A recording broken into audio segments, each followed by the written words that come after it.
네, 오늘 말씀은 로마서 8장 보겠습니다. 로마서 8장 19절에서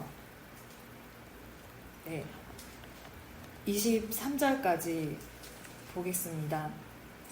피조물이 고대하는 바는 하나님의 아들들이 나타나는 것이니 피조물이 허무한데 굴복하는 것은 자기의 뜻이 아니요 오직 굴복하게 하시는 이로 말미암음이라. 그 바라는 것은 피조물도 썩어짐의 종로로 타는 데서 해방되어 하나님의 자녀들의 영광의 자유에 이르는 것이니라. 피조물이 다 이제까지 함께 탄식하며 함께 고통을 겪고 있는 것을 우리가 아느니라. 그뿐 아니라 또한 우리가 곧 성령의 처음 익은 열매를 받은 우리까지도 속으로 탄식하여 양자될 것 곧 우리 몸의 속량을 기다리느니라. 아멘. 네, 오늘 말씀의 제목은 양자될 것 곧 우리 몸의 속량을 기다리느니라 는 제목으로 이 말씀 보길 원합니다. 로마서 8장은 그렇죠, 그랜드 피날레, 종국의 기독교인들이, 크리스천들이 가는 그런 삶의 모양에 대해서 이야기하고 있습니다. 성령의 장이라고요. 반지가 있다면 다이아몬드가 박혀있는 모습과도 같습니다. 하나님께서 우리를 하나님 아들로 부르셨습니다. 하나님 아들로. 그렇죠. 양자로 부르셨다라는 거예요. 그 시대, 로마 시대 양자로 부르는 것은 정말 어렵습니다. 노예가, 특히나 노예가 아들이 되는 것은 너무 힘들어요. 그래서 이제 한번 이렇게 그 노예를 삽니다. 사고 다시 보내요. 그래서 이제 또 생각해보고, 그래서 또 다시 사고, 이렇게 여러 번 이것을 반복하고 나서 결국은 뭐냐면 양자가 되었다라는 것입니다. 그만큼 양자가 되는 게 어려운데 한 번 양자가 되면 어떠하는가? 이 사람의 이전의 채무나 이런 것들은 싹 없어집니다. 싹 없어지고 그 집안에 새로운 후손이 난다 하더라도 이 양자의 그런 특권과 이런 것은 없어지지 않는다라는 거예요. 그 아들과 동등된 권리를 가진다라는 것입니다. 우리를 하나님께서는 하나님 아들로 부르셨다라는 거예요. 여러분 생각해보면 내가 하나님 안 만났으면 어떻게 살았을까?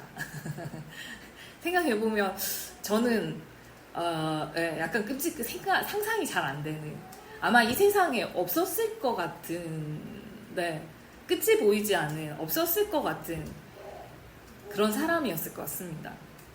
우리는 어땠는가? 이전에는 죄의 종이었다라는 거예요. 죄에 팔렸다라는 것입니다. 우리의 주인은 누구인가? 죄라는 것입니다. 제가 이끄는 곳에 아무 거침없이 그렇게 달려가는 우리의 모습이 있었다라는 거예요. 배너라는 영화를 보면 노예가 나오는데, 배에서 이제 노예가 노를 젓습니다. 노를 젓는데 여기도 손, 발이 다 착고되어서 쉼없이 노를 져요. 쉼없이 노를 젓는데 그 싸움에서, 그 전쟁에서 승리하면 어떻게 되는가? 노예가 자유인이 되는가? 아니죠. 노예는 노예입니다. 승리해도 노예는 노예고, 그러면 지면 어떻게 되는가? 그 전쟁에서 지면 그냥 그 배와 함께 수정된다라는 것입니다. 끊임없이 어떠냐면 그의 인생은 노예의 삶에서 벗어날 수 없고 헤어날 수 없다라는 거예요. 그런데 우리를 하나님께서 하나님의 아들로 부르셨다라는 것입니다. 이제는 하나님의 가족이 되었고 하나님의 자녀가 되었어요. 그러니 어떠합니까? 하나님의 운명과 함께 같이 간다라는 것입니다. 내가 삼성가에 숨겨진 아들이다. 그게 발견됐다면 얼마나 영광됩니까? 그의 가문과 함께 우리는 같이 가는 거잖아요. 아주 든든한 복권을 가진 것과 같다라는 것입니다. 예수 믿는 사람은 이 하나님 아들이라는 정체성을 잃어버리지 말아야 한다라는 것입니다. 예수님 안에도 흔들리지 않은 모진 환난과 역경과 고난이 있었지만 이 자기 정체성과 자기 인식이 흔들리지 않았다라는 것입니다. 하나님 아들이라는 생각을 가지고 사셨다라는 거예요. 우리 또한 이 정체성을 가지고 산다면 사단이 꺾을 수 없다라는 것입니다.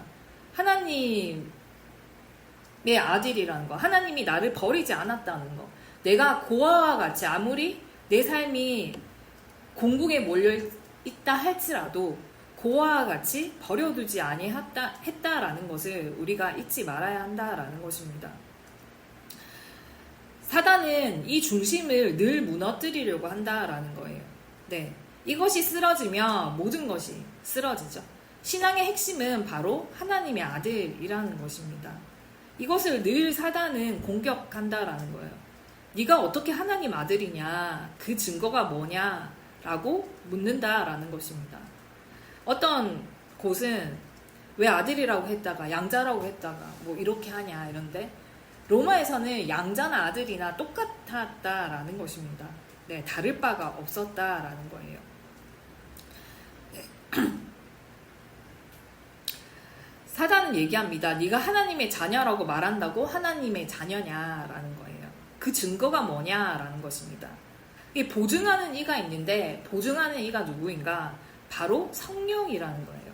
성령께서 하나님의 영이 직접 보증하신다라는 것입니다. 받아들이시는 이가 저가 하나님 아들인데 라고 말한다라는 거예요. 받아들이시는 이가 보증하신다는 것입니다. 내 아들이니 손대지 말라.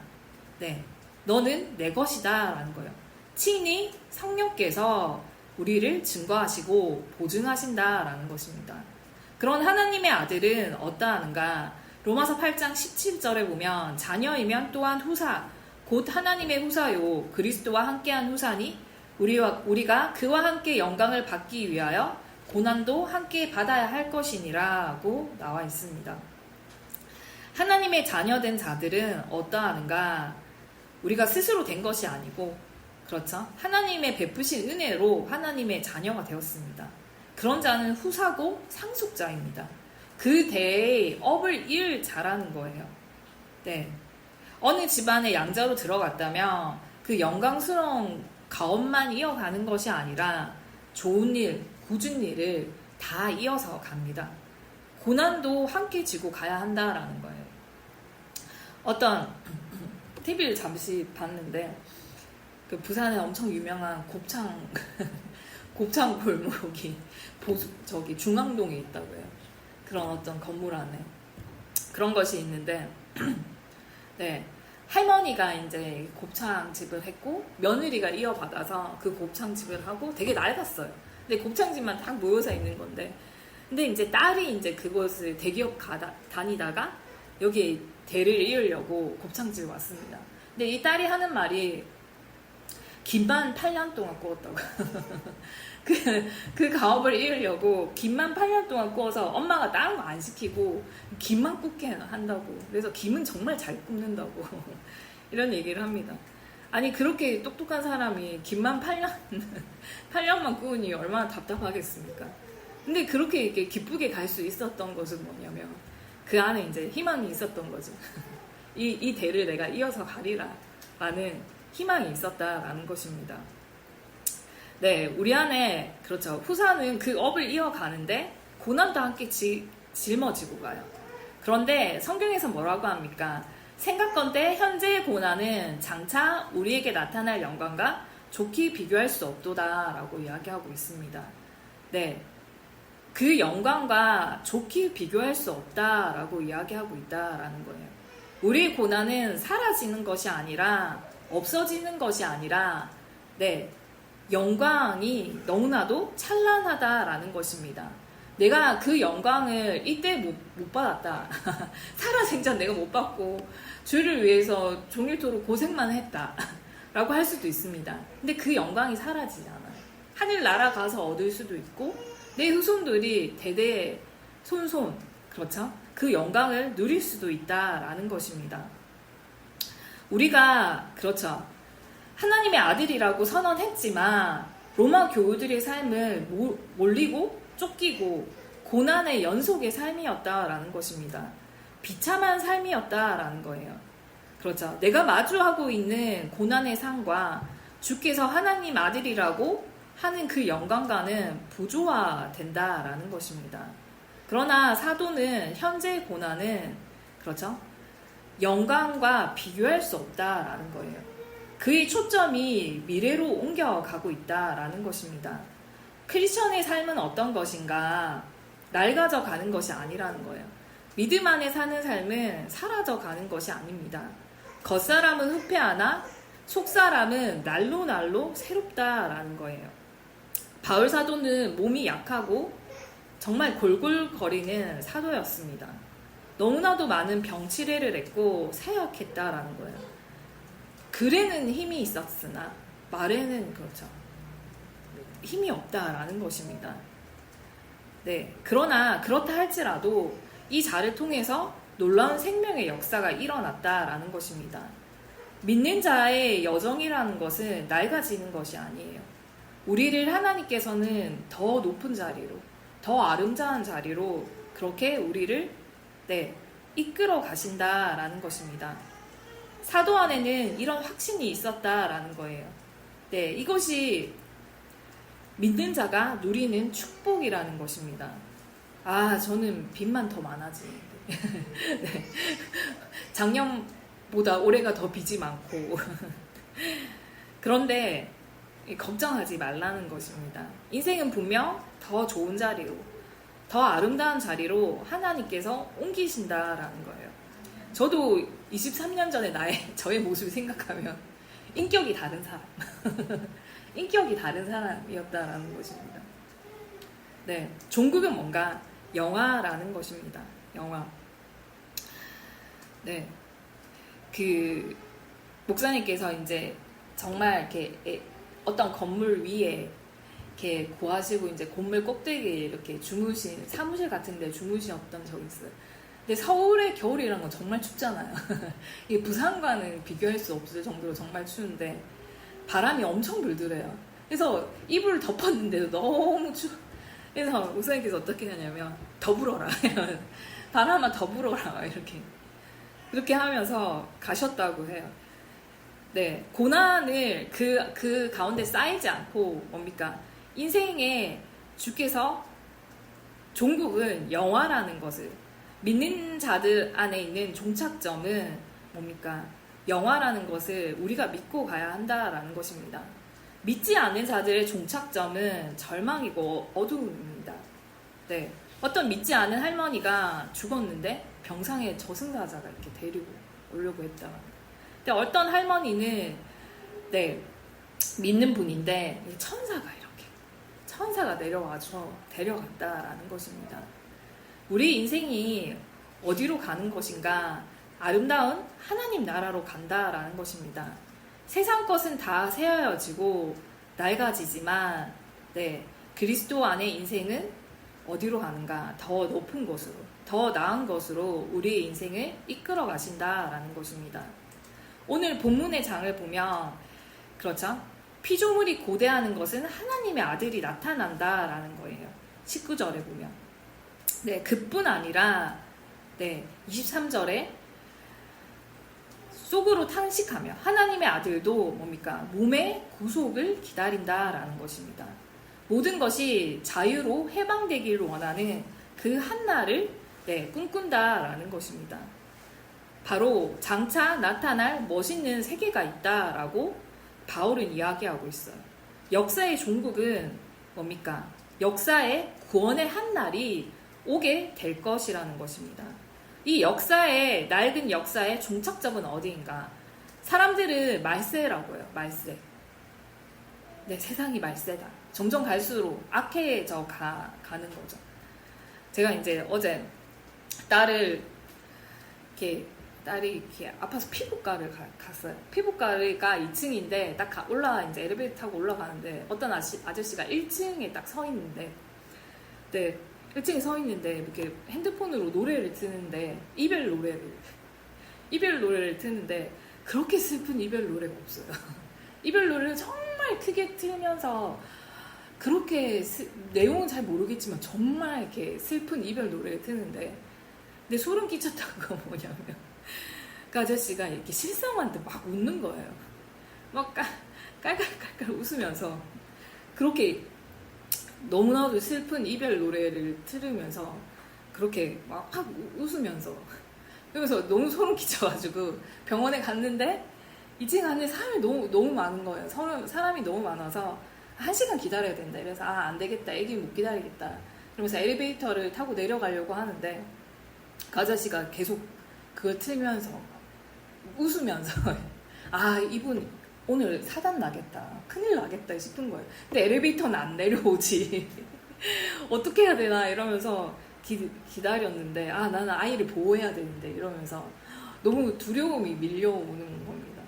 근데 다행히 그 아저씨가 웃으면서 실상한 듯 웃으면서 어디를 가시더라고요. 근데 멀쩡하게 생기신 분이시거든요. 네, 한 50대쯤 돼 보이시는 분인데 아 이게 넋을 놓고 이렇게 근데 그게 그 인생이 이제 50년 이상을 살아왔지만 그렇죠. 그것의 결과라는 것이 그게 뭐예요? 혼돈이라는 거예요. 너무나 슬프고 그렇게 슬픈 노래를 우리는 물론 고생해서 찬양의 슬픈 찬양을 부르긴 하지만 그 위로의 찬양이잖아요. 그 슬픔도. 근데 그렇게 슬픈 노래를 듣는데 막 이렇게 실성한도 웃는 게 정말 이렇게 정말 그분의 인생의 끝이 이런 거구나. 어떻게 해결할 수 없고 손쓸 수 없는 것이구나라는. 세상에는 이런 사람이 많은 것 같습니다. 이전보다 더 많은 것 같아요. 이게 세상 좀 돌아다녀 보면 이렇게 슬픈 것이구나. 네, 우리의 고생과 그렇죠. 고난은 하나님의 위로가 있는 것이고 하나님의 약속이 있고 보증이 있다라는 것입니다. 세상은 말세라는 거예요. 세상의 끝이라는 것입니다. 끝으로 치닫는다는 것입니다. 네, 왜냐면 세상의 악이 더 이상 그렇죠. 악할 대로 악해졌다라는 거예요. 더 이상 뭡니까? 약속이 없다라는 것입니다. 그러나 하나님의 역사는 그런 것이 아니라는 거예요. 악한 세상 가운데 썩은 호수 가운데 뻥하고 맑은 샘물이 솟아난다라는 것입니다. 그리스도의 샘물이 솟아난다라는 거예요. 이 싸움으로 정교전은 끝났고 이제는 속탄정만 있다라는 것입니다. 이미 구원을 우리는 받았죠. 그러나 역사의 미래가 있다라는 거예요. 역사의 미래. 종국은 우주적인 회복으로 우리가 간다라는 겁니다. 네, 역사의 말세라고 해서 사람들은 끝이다 괴로워하지만 악한 세상은 끝나지만은 이제는 뭡니까? 새로운 세상으로 나아가게 된다라는 것입니다. 세상 사람들은 역사에 대한 미래와 이런 것을 잘 모릅니다. 그래서 끝이다, 절망이다 라고 하지만 네, 믿는 자들 안에는 하나님의 구원의 역사 안에 살아가고 그 안에서 나아간다라는 것입니다. 궁극은 무엇인가? 바로 하나님 나라라는 것입니다. 그리스도의 사람들이 늘어나서 하나님의 아들들이 늘어나서 우주적으로 회복되어 나아간다라는 거예요. 모든 것이 유기체적으로 생명체로 회복되어 갑니다. 이것이 그리스도의 몸이 거대한 그리스도의 몸이 일으켜진다라는 거예요. 이 거짓된 세상을 주께서는 내버려 두지 아니하신다라는 것입니다. 많은 사람들은 끝이라고 하고 말세라고 하지만 하나님께서는 그렇죠. 이 손 쓸 수 없는 이 세상을 버려두지 아니한다라는 것입니다. 하나님 아들들로 통하여서 거대한 그리스도의 몸을 일으켜 나아간다라는 거예요. 그것이 작은 썩은 호수에 그렇죠. 작은 샘물이라 할지라도 그것은 멈추지 않는다는 거예요. 멈추지 않기에 결국에는 모든 것이 회복되어 나아간다라는 것입니다. 바로 그 세계, 하늘과 땅과 모든 만물이 회복되는 그 세계가 종국에는 온다라는 거예요. 네, 너가 아니면 그 다음 세대가 그것을 보게 될 것이다 라는 것입니다. 자연이 신음하고 있어요. 자연이 고통스러워하고 있습니다. 자기가 희생해서 그렇죠. 이렇게 먹혀서 이렇게 가는데 이 사람이 그것을 먹은 인간이 악한 일을 해요. 악한 일을 하면 그렇죠. 그 피조물이 얼마나 허무합니까? 네, 그래서 그러니까 고통스러워요. 그러나 묵묵히 참는 것은 오직 묵묵히 있으라고 하시는 이로 말미암아 굴복게 하시는 이가 있기 때문이라는 것입니다. 자연의 반란이라는 것이 얼마나 두렵습니까? 일본이 이게 지진이 많이 일어나니까 집을 지을 때 이렇게 짓는 그 내진 설계를 정말 철저하게 했대요. 이런 게 없다 이러면서 막 자랑을 했습니다. 그런데 나중에 보니까 지진이 이렇게 옆으로 가니까 네, 다 망하게 됐다라는 것입니다. 인간이 이렇게도 연약하다라는 거예요. 네, 연약한 것입니다. 만물이 탄식하고 신음하고 있다라는 거예요. 그러나 역사의 한때가 오게 된다라는 것입니다. 인간의 타락으로 말미암아 피조물도 탄식해요. 고통받는다라는 거예요. 우주가 고통을 받는다라는 것입니다. 그러나 역사의 때가 차서 그 끝날에는 모든 것이 회복되게 된다라는 것입니다. 23절에 보면 이뿐 아니라 또한 우리 곧 성령의 처음 익은 열매를 받은 우리까지도 속으로 탄식하며 양자될 것 곧 우리 몸의 구속을 기다리느니라 라고 합니다. 몸의 구속을 기다린다라는 거예요. 내 안에 남겨져 있던 죄의 모든 것과 싸워야 할 모든 것이 파여져서 그것이 사라져서 극복되어서 그렇죠. 모든 눈에서 모든 눈물을 씻기시는 그 한때가 오게 된다라는 것입니다. 세상 보면은 죄의 대물림이 있잖아요. 어떤 사람이 폭력이 있는데 그걸 알아봤더니 아버지가 그랬고 아버지가 보니 할아버지가 그랬고 그게 그 죄의 대물림이 있어요. 그거 어떻게 하니까 내 때에서 끊어야 되겠구나. 어떻게든 끊어야 되겠구나. 네, 몸의 구속을 기다린다라는 것입니다. 주님 안에서 그 세계가 오게 된다는 것을 약속하고 있다라는 거예요. 믿는 자에게 주시는 이런 아름다운 미래가 있습니다. 죄인 안에는 미래에 대한 불안이 있어요. 왜냐하면 영혼을 알고 있습니다. 죄에 대한 심판이 있기 때문이죠. 그렇기 때문에 불안이 있다라는 거예요. 그러나 구원받은 자들은 우주적인 회복의 한때를 소망하면서 그렇게 역사의 구원에 동참하며 나아간다라는 것입니다. 네, 성경께서도 26절에 보면 우리의 연약함을 도우시나니 우리가 마땅히 빌 바를 알지 못하나 오직 성령이 말할 수 없는 탄식으로 우리를 위하여 친히 간구하신다라고 하십니다. 하나님이 신음하고 탄식하시며 간구의 기도를 들으신다라는 거예요. 네, 하나님께서 너희가 구원의 역사를 펴라. 우리를 통하여 일하시는 주님께서 너희가 힘을 내어라. 이 우주적 회복에 동참자들이 되거라 라고 기도하시고 탄식하시며 네, 우리를 위하여 친히 간구하신다라는 것입니다. 친히 간구하세요. 제가 이제 만년 초보 운전인데 만년 초보 운전인데 몇 년이 돼도 초보 운전. 그래서 딸이랑 이게 둘이서 가는 적이 별로 없어요. 근데 한 번은 가야 되니까 어쩔 수 없이 가야 되니까 딸이 어떻게 하냐면 힘내라 이러면서 붕붕이 이러면서 힘내라 붕붕이. 근데 그 짧은 말이 힘이 되더라고요. 어떻게 알았는지 엄마의 그 상황을 잘 아나 봐요. 너무 이렇게 둘이 가는 게 불안한데 힘내라 붕붕이 힘내라. 아이가 되게 아무것도 모를 것 같은데 근데 그게 막 힘이 돼가지고 네, 목적지까지 무사히 갔어요. 네, 이렇게 어린아이도 이렇게 힘이 되는데 그 말에 힘이 되는데 하나님께서는 우리에게 탄식하시면서 우리를 그렇게 간구하시며 네, 우리를 위로하시고 네, 우리를 위하여 기도하신다라는 것입니다. 힘을 내거라. 누구야 힘을 내거라. 조금만 더 힘을 내거라. 내가 너와 함께하니 힘을 내거라. 할 수 있다. 라고 그렇게 우리를 응원하시고 네, 간구하신다라는 것입니다. 네, 합력해서 선을 이루어 갑니다. 그때가 2000년의 역사가 지났어요. 이제 만물의 끝이 가까워 왔으니 우리도 근신하고 깨어서 그 나라를 위해서 열심히 가야 합니다.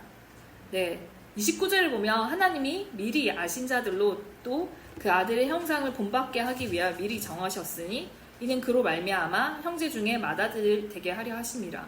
또 미리 정하신 그들을 또한 부르시고 부르신 그들을 또한 의롭다 하시고 의롭다 하신 그들을 또한 영화롭게 하셨느니라. 네, 하나님께서 우리를 미리 아셨다라는 것입니다. 네, 우리가 하나님을 어떻게 알게 되었는가? 하나님이 우리를 사랑하심으로, 우리를 점 찍으심으로 우리가 하나님을 알게 되었다라는 것입니다. 우리가 먼저 하나님을 아는 것이 아니죠. 그런데 우리를 맏아들이 되는 권세가 있게 했다라는 거예요. 11번째 온 아들인데, 그렇죠. 11번째 온 아들인데 채색 옷을 입히고 장자가 되게 했다라는 것입니다. 네, 끝에 말째로 왔는데 맞이가 되게 했다라는 거예요. 하나님이 미리 우리를 아시고 예지하시고 부르셨다라는 것입니다. 하나님이 나의 이런 꼴꼴한 모습을 아실까? 나의 이런 부족한 모습을 아실까? 네, 아시고도 부르셨다라는 거예요. 하나님이 모르시겠습니까? 나보다 나를 더 잘 아시는 이신데, 네, 그렇게 부르셨다라는 것입니다. 나를 알고 부르셨기에 고민하지 말라라는 거예요. 나의 자리에 대해서, 나의 맡은 것에 대해서 고민하지 말라라는 것입니다.